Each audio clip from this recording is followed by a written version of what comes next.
ओमज्ञानतिमिरन्दस्य ज्ञानञ्जनशलाकया चक्षुरुन्मिलितं येन तस्मै श्रीगुरुवे नमः। श्रीचैतन्यमनोभीष्टं स्थापितं येन भूतले स्वयं रूपा कृष्णमह्यं ददाति स्वपदान्तिकम्।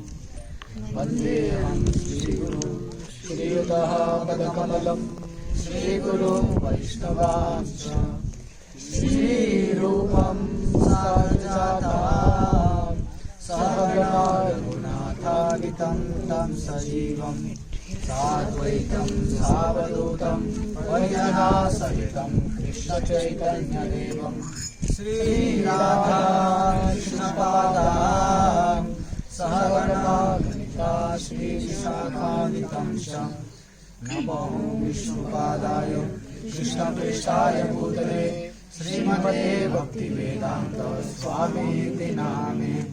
नमस्ते सरस्वती देवे गौरवाणी प्रचारिणे निर्विशेष शून्यवादी पाश्चात्यदेशकारिणे वंशाकल्पतरुभ्यश्च कृपासिन्धुभ्येव च पतितानां पावनेभ्यो वैष्णवेभ्यो नमो नमः। जय श्री कृष्ण चैतन्य प्रभु नित्यानंद श्री अद्वैत गदाधर श्रीवासादि गौर भक्तवृंद।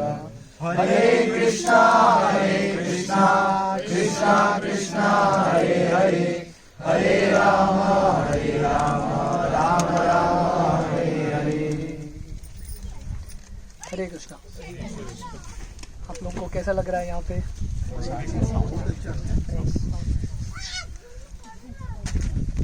बहुत अच्छा लग रहा है। तो ये जगह है जहाँ पे भगवान राम ने 4 महीना तपस्या किया था। इमेजिन कीजिए, वो छोटे से गुफे में भगवान राम 4 महीना रुके थे। तपस्या हमको करना चाहिए, भगवान को भोग करना चाहिए, पर यहाँ पे भगवान तपस्या कर रहे हैं हमको सिखाने के लिए कि हमको भी हमारी ज़िंदगी में थोड़ा तपस्या करना है कि नहीं। यात्रा में थोड़ा तपस्या हो रहा है। तो ज़िंदगी, जैसे मैं बोल रहा था पहला दिन, ज़िंदगी एक यात्रा है। कौन सा रास्ता मिलेगा, कब बस ब्रेक डाउन होगा, क्या होगा, कुछ पता नहीं। पर हर एक परिस्थिति में तपस्या करते हुए ऊंचे लक्ष्य की प्राप्ति, फोकस सही रखना। तो जैसा मैं पहला दिन बता रहा था कि ज़िंदगी में ये 3 पहलू बहुत इम्पोर्टेंट हैं, उत्साहात, निश्चयात, धैर्यात। तो यहाँ पे भगवान राम धैर्य के साथ, पेशेंस के साथ 4 महीने रुके हैं। क्योंकि ज़िंदगी में बहुत बार समय के साथ साथ ही सल्यूशन मिलता है, घाई नहीं कर सकते। हालांकि राम ने वाली को मार दिया, आज सुबह हमने चर्चा किया। उसके बाद भगवान 4 महीने यहाँ पे शांति से रुकते हैं और सुग्रीव को अवसर देते हैं भोग करने का। क्योंकि सुग्रीव को बहुत सालों तक अपने राज्य से बाहर था, इसलिए भगवान यहाँ शांति से बैठते हैं, सही समय के लिए रुकते हैं। जब वो समुद्र मंथन का लीला होता है, जब देवता आते हैं विष्णु के पास और भगवान से पूछते हैं कि अभी असुर ज़्यादा शक्तिशाली हो गए, उस समय विष्णु भी असुरों को यही बोलते हैं कि अभी समय उनके फेवर में है, टाइम इज फेवरिंग देम। इसलिए आपको परीक्षा सब्र रखना पड़ेगा। You have to be patient and समय के साथ आप लोगों को सोल्यूशन मिलेगा। तो भगवान यहाँ पे हमको पेशेंस, धैर्य सिखा रहे हैं। तो जैसे हम सुबह चर्चा कर रहे थे, वाली का वध हो जाता है, वाली घायल हो जाता है भगवान राम के वो बाण से। और वाली जब बाण निकालता है और देखता है कि राम का अक्षर है, उस पर पता चलता है कि राम का बाण है। और राम उठ के आ रहे हैं वाली के पास। जब वाली के पास आते हैं राम, वाली के मन में तुरंत भक्ति का भावना उठता है। हालांकि इतना पाप किया उसने, क्योंकि राम का बाण चला गया उसके सीने के अंदर, उसके सब पाप मिट गए और ऑटोमेटिकली उसको भी पता नहीं चलता, उसका हाथ जोड़ के भगवान राम को प्रणाम कर रहा है। हालांकि राम ने उसको मारा है, पर वाली प्रणाम कर रहा है राम को। पर बाद में वो कैसे तो अपने आप को कंट्रोल करता है और वाली को प्रश्न पूछता है, वाली भगवान को प्रश्न पूछता है। तो बहुत इंपॉर्टेंट क्वेश्चन आंसर है, क्योंकि ये बहुत बड़ा कलंक है भगवान राम के ऊपर कि चुपके क्यों मारा वाली को, सामने से क्यों नहीं मारा। तो वाली बहुत सारे प्रश्न पूछता है। तो वाली भगवान राम को पूछ रहे हैं,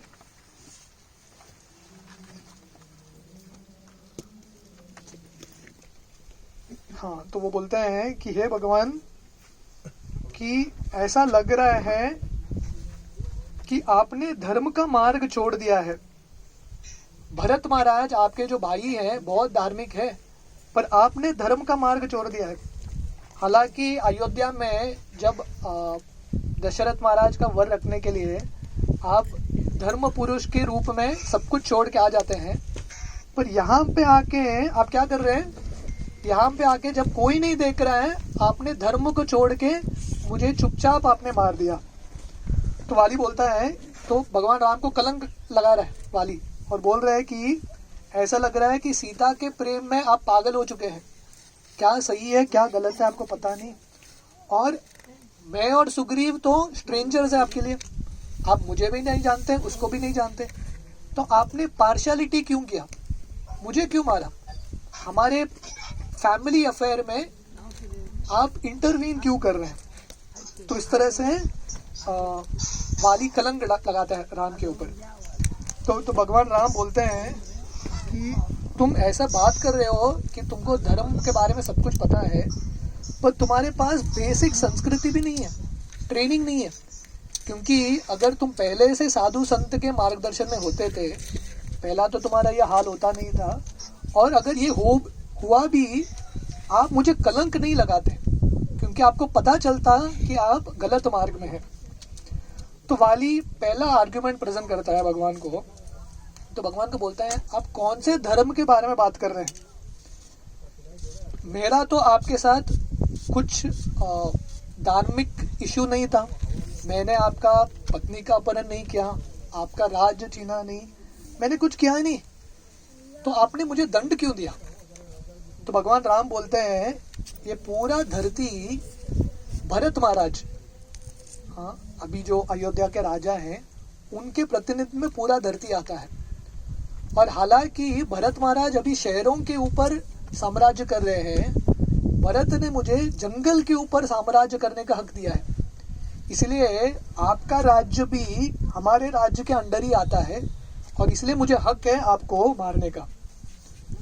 तो वाली पूछता है भगवान राम को अगला क्वेश्चन, तो मैं तो बंदर हूँ, आप मनुष्य हैं, मैं जंगल में रहता हूँ, आप शहर में रहते हैं, आप बहुत संस्कृति वाले पुरुष हैं, और मेरे पास संस्कृति नहीं है, मैं बंदर हूँ, तो आपने मुझे क्यों मारा? एक पुरुष को बंदर के पीछे मारने की क्या जरूरत?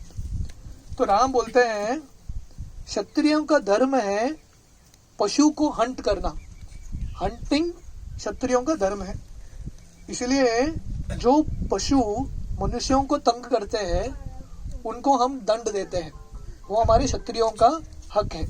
हालांकि मैं वन में आया हूँ, मैंने मेरा क्षत्रिय धर्म त्यागा नहीं है, मैं राज्य नहीं करूंगा, पर क्षत्रिय धर्म मैंने त्यागा नहीं है। तो वाली और एक आर्ग्यूमेंट बोलते हैं आपको मुझे हंटिंग ही करने का था, तो चुपके क्यों किया, सामने क्यों नहीं किया, आपको मेरे से डर था क्या? तो राम बोलते हैं, कब से hunting face to face affair हो गया।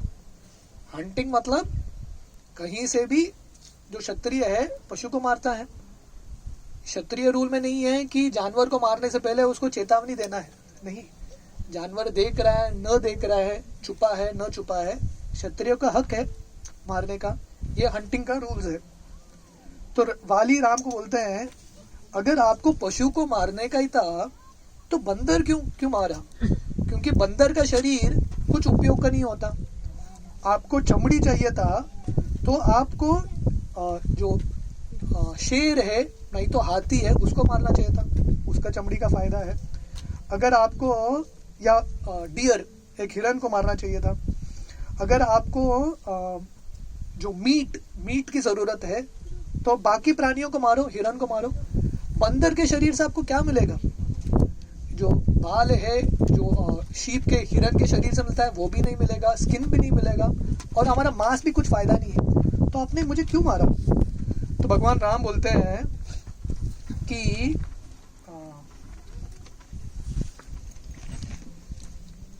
मैंने आपको मारा क्योंकि मुझे कुछ चाहिए नहीं था।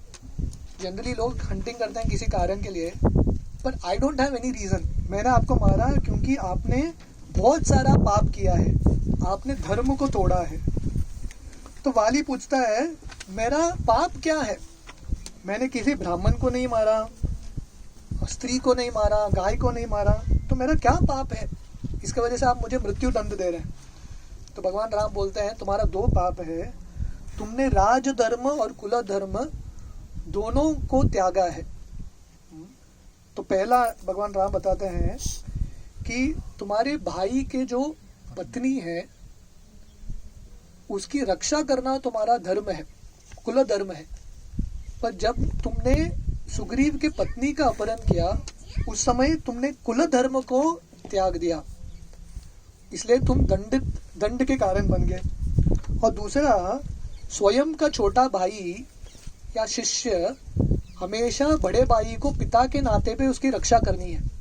सुग्रीव ने जब इतना माफी मांगा तुमसे, फिर भी तुमने सुग्रीव को माफ नहीं किया, तो इसलिए तुमने तुम्हारा राज्य धर्म भी छोड़ दिया, कुल धर्म राज्य धर्म दोनों छोड़ दिया।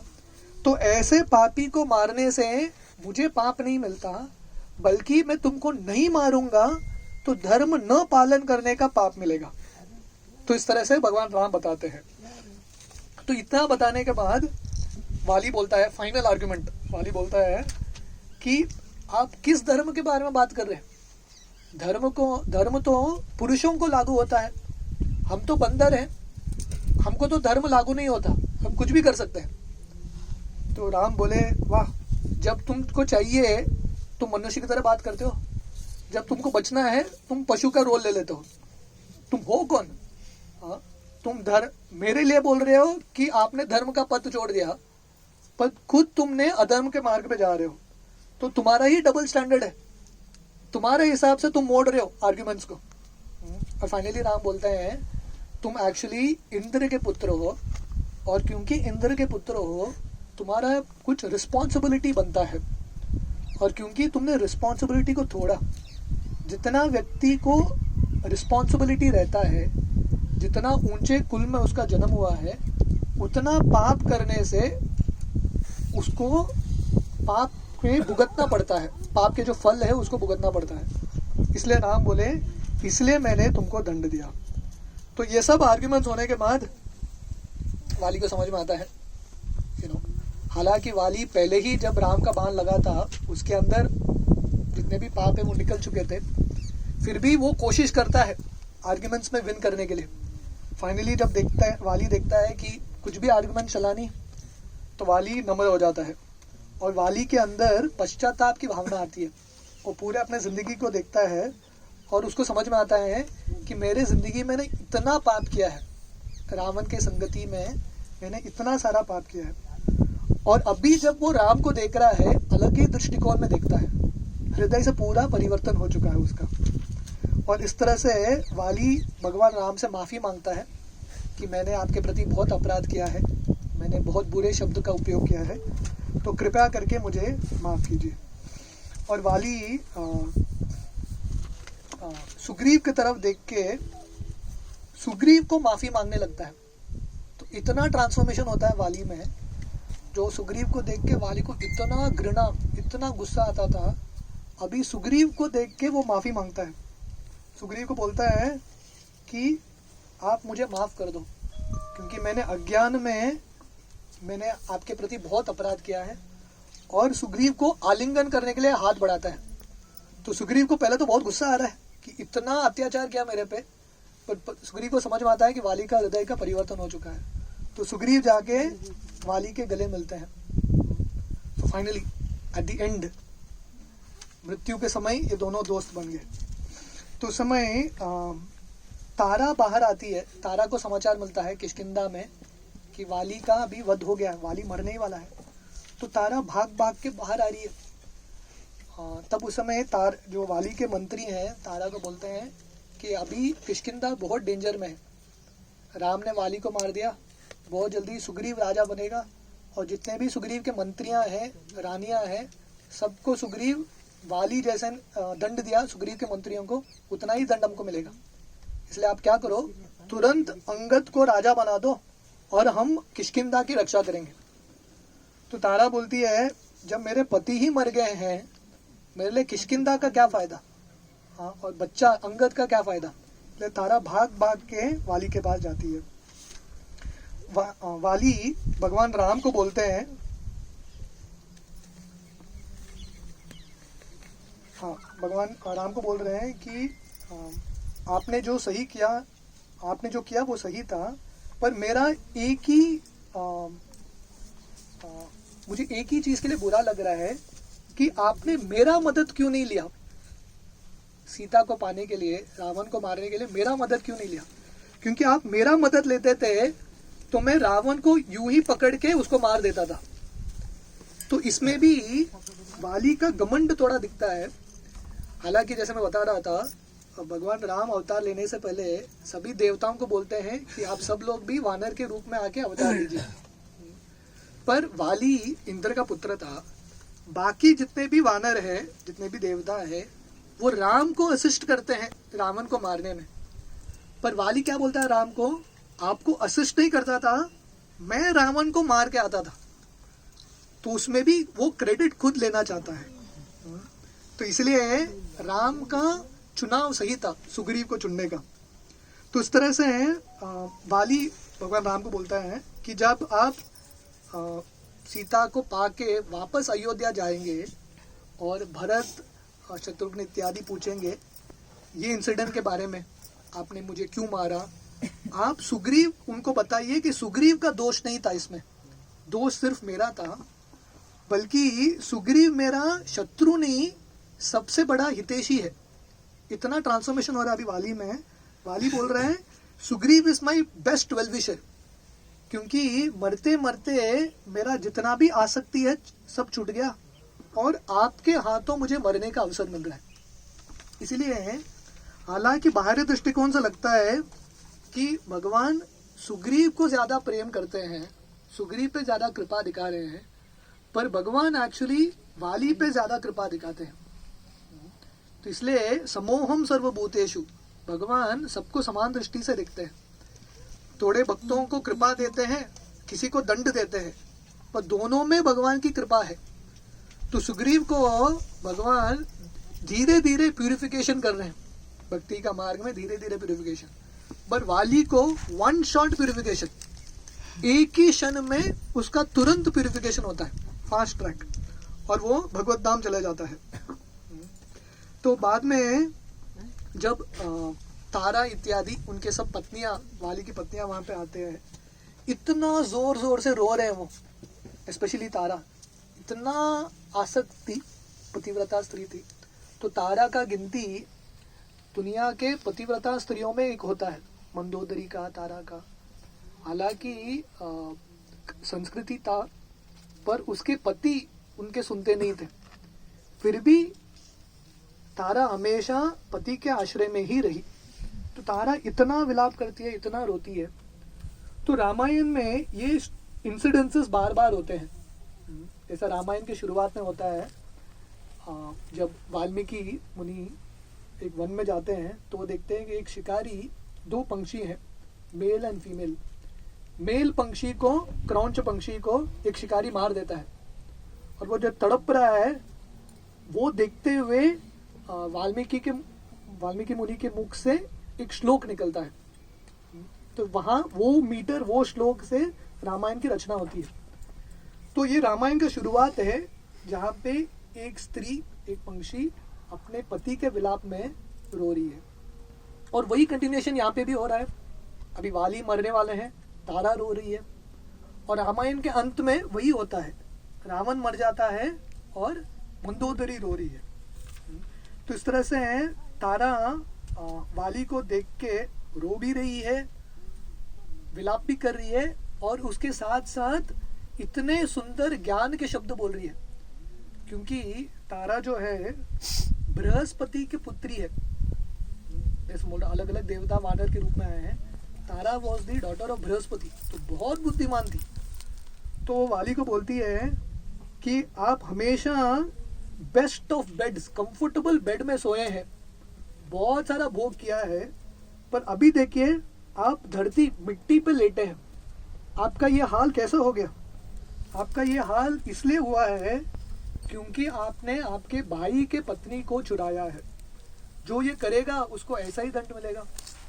तो मुझे इस बात का दुख नहीं है कि आप अभी मरने वाले हैं, पर मुझे इस बात का दुख है कि आपने कभी मेरा जो संदेश है, मेरा जो सुझाव है, कभी उसको सुना नहीं।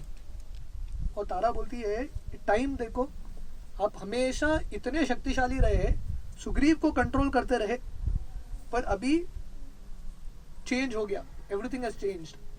अभी सुग्रीव शक्तिशाली हो गया और आप दुर्बल हो गए। जैसे किसी ने वो व्हाट्सएप में मैसेज भेजा था, डोंट अंडर एस्टिमेट एनीवन। तो कभी सांप जो है अलग अलग चींटियों को खाता है, पर जब सांप मर जाता है वही चींटियां आके सांप के शरीर को खाते हैं। So life goes a circle. तो यहाँ पे इतने साल तक वाली ने तकलीफ दिया सुग्रीव को, इतना शक्तिशाली था, इतना घमंडी था, पर अभी the whole thing has changed, size change हो गया, अभी सुग्रीव शक्तिशाली हो गया। और तारा बोलती है कि आप तो अभी मर के चले जाएंगे, आपका तो जिंदगी सफल है, आप चले जाएंगे, पर हमारा क्या होगा? मुझे जिंदगी भर दुख सहना पड़ेगा विधवा होके, और अंगद की रक्षा कौन करेगा? और क्योंकि आपने सुग्रीव को इतना तंग किया है, अभी आपके जाने के बाद सुग्रीव पूरा बदला हमारे ऊपर लेगा, तो हमारी रक्षा कौन करेगा? तो इसलिए जाते जाते आप अंगद को आशीर्वाद देके जाओ, क्योंकि सुग्रीव जो कष्ट देगा अभी अंगद को, उसको सहने की शक्ति दे दो। ऐसा तारा रो रही है। तो उस समय अंगद आके वाली के पास आते हैं, और वाली अंगद से बहुत प्रेम करता था। तो अंगद को देख के वाली का साहस वापस आता है थोड़ा, और सब लोग खुश हो जाते हैं कि अभी भी वाली मरा नहीं। तो वाली अभी मरते मरते लोगों को उपदेश देके जाता है। तो वाली अंगद को बोलता है, मेरे पुत्र हमेशा याद रखो कि जन्म और मृत्यु हमारे हाथ में नहीं है, कब जन्म होगा कब मृत्यु होगा पता नहीं। तो मैंने मेरा पूरा जिंदगी व्यर्थ गवा दिया है, क्योंकि मैंने भगवान राम का सेवा नहीं किया। तो इसलिए I have lived in when and born in when, lived in when, पर मेरा जिंदगी सफल है क्योंकि मरते मरते एटलीस्ट मुझे ज्ञान आया है, राम का दर्शन होके मर रहा हूं। पर आप हमेशा ये याद रखो, भगवान राम ही हमारे आश्रय हैं। ये दुनिया में सब दुखों का निवारण भगवान राम है। तो आप हमेशा भगवान राम के आश्रय में रहो और उनकी सेवा करो। तो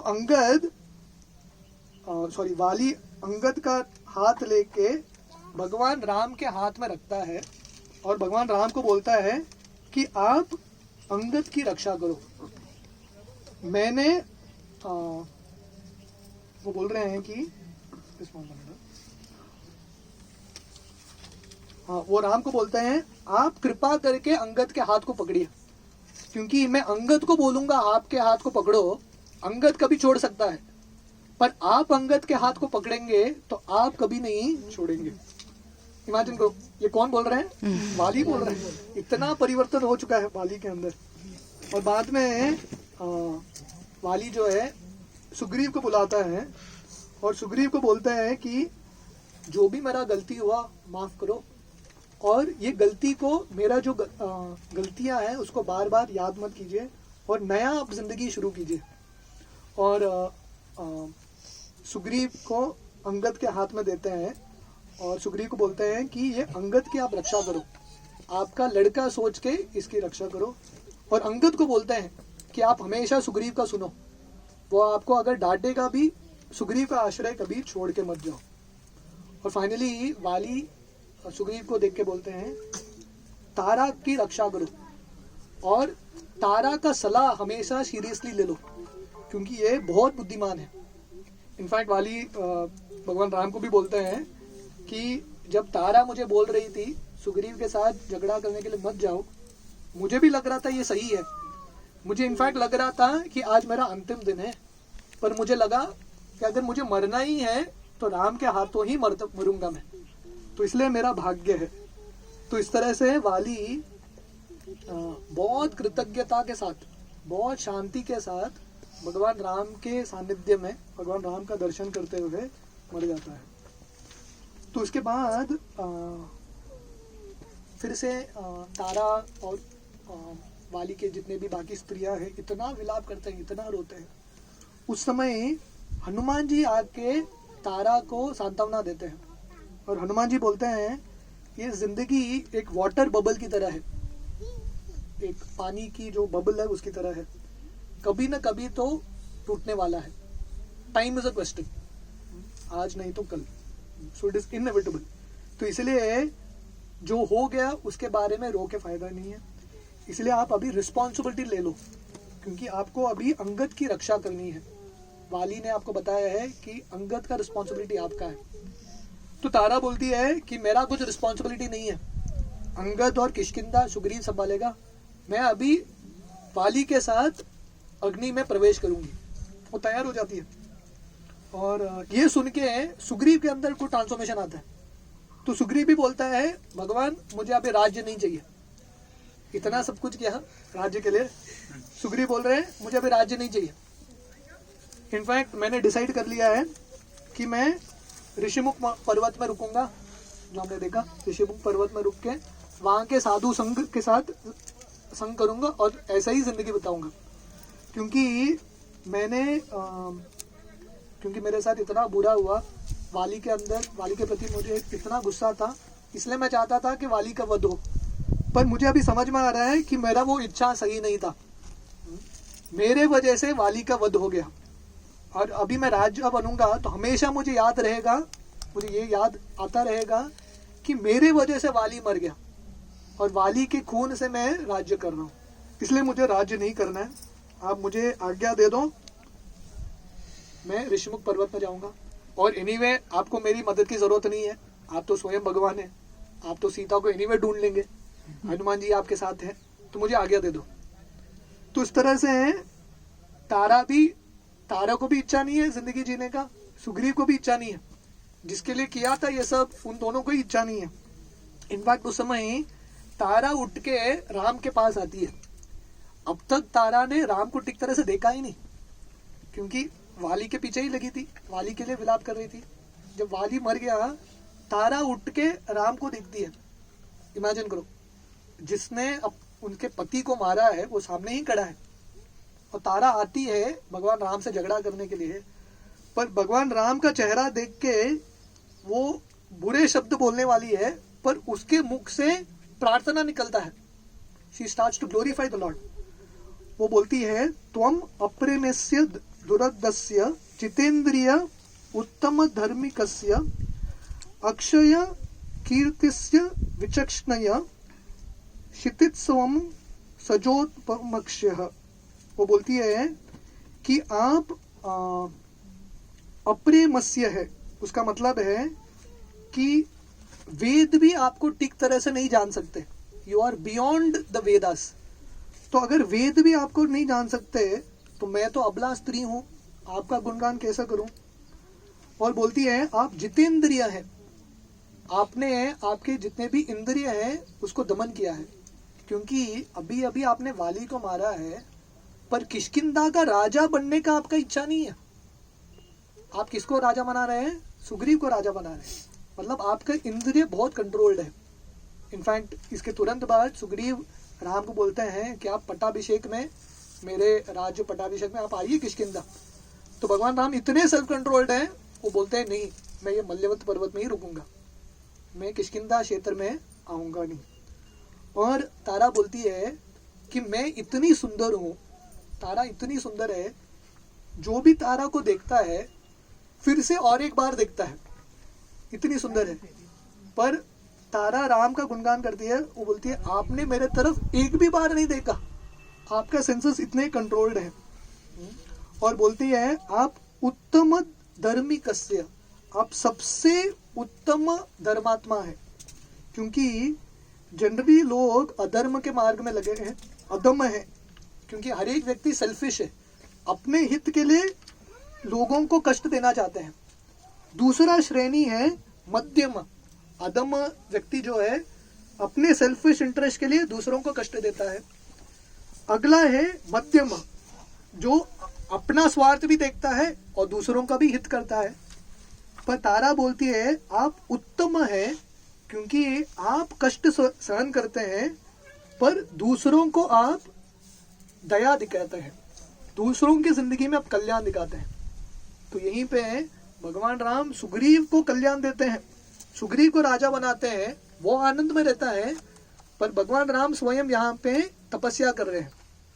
तो तारा बोलती है आप सबसे बड़े धर्मात्मा है, और बोलती है कि आप बहुत पेशेंट है, क्षितिज सवम, यू आर वेरी पेशेंट, क्योंकि आप हमारे जैसे बंदरों के साथ भी बहुत पेशेंटली डील कर रहे हैं, वेरी पेशेंटली डीलिंग। इमेजिन करो भगवान राम का सेना था, आगे जाके इधर ही जब 4 महीना गुजर जाता है चतुर्मास का, तो उसके बाद सुग्रीव वानरों को लेके आता है, वानर सेना राम को दिखाने के लिए, क्योंकि ये वानर सेना सब जगह जाके सीता को ढूंढेगा। तो कितने वानर सेना है उसका वर्णन आता है। मैं आपको ये फिगर बताता हूँ, वेरी इंटरेस्टिंग फिगर है, कितने बड़ा वानर सेना है। तो यहीं पे, यही पर्वत के ऊपर राम खड़े हैं और सुग्रीव ये पूरा आजू बाजू एरिया में वानरों को भरा देता है, और यहाँ से राम को बोलता है देखो इतने सारे वानर आपके लिए खड़े हैं सेवा करने के लिए। और कितने वानर हैं, तो भगवान राम सुग्रीव को पूछते हैं ये कैलकुलेशन कितना है वानर सेवा का, यू हैव एनी रिकॉर्ड? तो सुग्रीव बोलते हैं हाँ एक रिकॉर्ड है, पर वो समझने के लिए आपको ये फिगर, ये कैलकुलेशन समझना पड़ेगा। तो बोलते हैं हमारा अलग टाइप का कैलकुलेशन है आर्मी का, ये जितने वानर सेना है उसको काउंट करने का।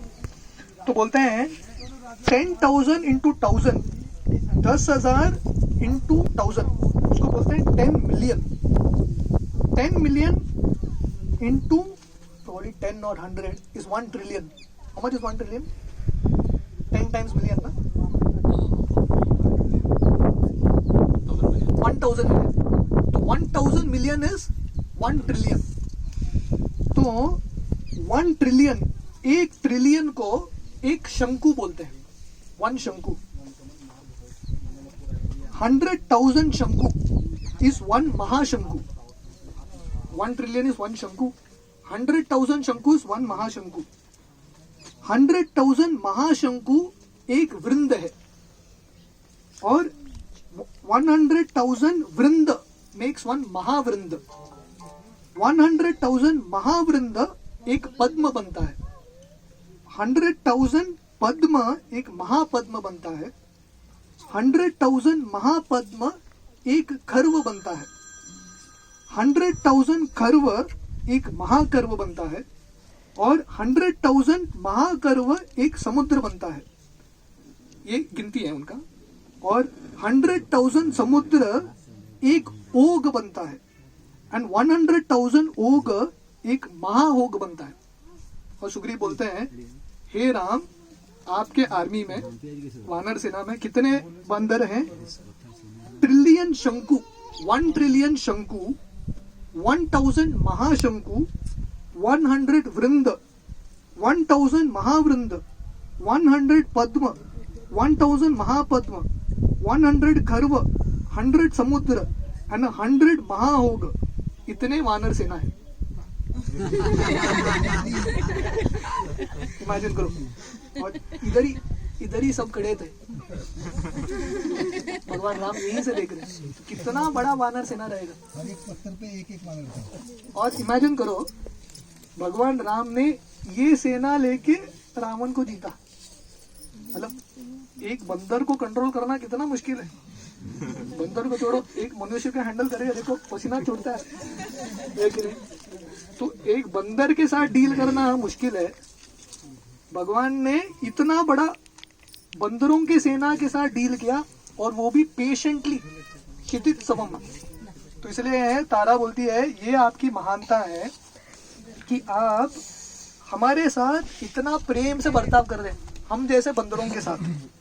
और बोलती है सत जो पक्षम, आपके आंखें हमेशा लाल है, your eyes are always red. तो क्यों रेड है? जनरली आंख लाल होता है गुस्से की वजह से, या किसी का आंख लाल होता है प्रेम की वजह से। तो तारा बोलती है आपका आंख लाल है क्योंकि आपको नींद ही नहीं है, यू हैव नो स्लीप। क्यों? क्योंकि आप हमेशा दूसरों का ही कल्याण सोचते हैं, दूसरों के कल्याण के बारे में ही सोच रहे हैं, इसीलिए आपका आंख लाल है। तो इस तरह से तारा राम का गुणगान करती है। तो तारा भी आश्चर्य में आती है कि इतना गुणगान कैसे कर रही है। उठी थी राम के साथ झगड़ा करने के लिए, पर राम का गुणगान कर रही है। और फाइनली तारा बोलती है कि जैसे आपने वाली को ऊंचे गति प्राप्त करने के लिए बाण से मार दिया, अब वही बाण से मुझे भी मार दो, क्योंकि पति पत्नी को एक कराना सबसे बड़ा धर्म है, तो मैं भी मरना चाहती हूँ। तो राम तारा और सुग्रीव को देखते हैं और मुस्कुराते हैं और बोलते हैं कि इस सृष्टि में सुख और दुख दोनों नियम है सृष्टि का, कभी दुख का समय है कभी सुख का समय है। तो इसलिए जो भी परिस्थिति है उसको स्वीकार करो। सुग्रीव, आपको थोड़े समय पहले दुख का परिस्थिति था, उसको आपने स्वीकार किया और पेशेंटली टॉलरेट किया, पर अभी प्रकृति का नियम है, भगवान चाहते हैं कि आपकी जिंदगी में सुख आए, तो इसको आप स्वीकार करो। और राम बोलते हैं कि किष्किंधा के लिए अभी राजा की जरूरत है, अंगद को माता पिता की जरूरत है और तारा को पति की जरूरत है। तो इसलिए सुग्रीव, आप तारा के साथ विवाह कर लो और अंगद को पुत्र के रूप में स्वीकार करो और आप राजा बन जाओ। तो वानरों के रूल्स में, वानरों के समाज में, अगर कोई विधवा है वो अपने पति के भाई से फिर से शादी कर सकती है। तो इस तरह से, हालांकि सुग्रीव और तारा को बहुत झटका लगा राम के सुझाव से, पर दोनों को समझ हाँ कथा नहीं करना है, कथा नहीं करना है। ओके, जस्ट 2 मिनट हो गया सर, बंद करें sir. Just 2 minutes sir problem है, बंद करें sir. Will stop the mic, will continue just 5 minutes. तो माइक बंद किया, माइक बंद किया, माइक बंद चलेगा, सर इधर से मीटिंग नहीं यार, बैठने भी नहीं है। ಒಂದು ರೌಂಡ್ ಮುಗಿದು ಫಂಕ್ಷನ್ ಅಲ್ಲ ರಾಮನ ಅರ್ಜಿ माइक बंद किया ना ಸರ್, एक ನಿಮಿಷ ಮಾಡ್ತಿರಲ್ಲ, ಯಾವ ಅಲೋ ಇಲ್ಲ ಇಲ್ಲಿ. ಅಲ್ಲ ಮೈಕ್ ಇಲ್ಲ ಹಾಗೆ ಹೇಳ್ತಾರೆ, ಹಾಗೆ ಇನ್ ಒಂದು ರೌಂಡ್ ಮುಗಿದು ಹೋಗುತ್ತೆ. ಸ್ಟ್ಯಾಂಡ್ಗಳು ಎಲ್ಲ ಕಪ್ಪರ್ ಸರ್ ಯೂಸ್ ಮಾಡಿದ್ರೆ ನಮಗೆ ಪ್ರಾಬ್ಲಮ್ ಆಗುತ್ತೆ ಡ್ಯೂಟಿ ಇದ್ದರಿಗೆ.